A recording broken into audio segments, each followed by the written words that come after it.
Jako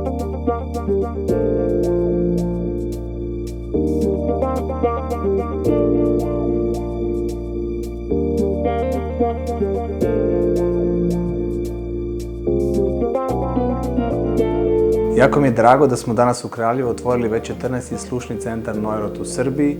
Pozivam sve građane Kraljeva i okoline da dođu u slušni centar svakog dana od 8 do 4 i da se uvere u Neurot standard, u Neurot usluge koje su iste u Kraljevu, Beogradu, Ljubljani ili u Beču.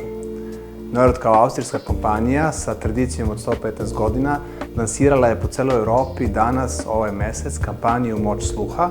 Tako smo lansirali tu kampanju i u Kraljevu, gde želimo prvenstveno da stigmatizaciju slušnih aparata ukinemo skroz, da slušni aparati i njihovo nošenje postanu nešto sasvim normalno kao što je nosanje naočala, na primjer. Kao deo kampanje Moć sluha nudimo i moćnu komercijalnu ponudu koja iznosi čak do 25.000 dinara za neke malo kvalitetnije slušne aparate. Ta ponuda ima ograničeno trajanje i pozivam sve koji možda imaju problem sa sluhom, koji žele da probaju slušni aparat, da iskoriste tu ponudu, da dođu u naš slušni centar, testiraju sluh i uvere se da li je možda to nešto za njih.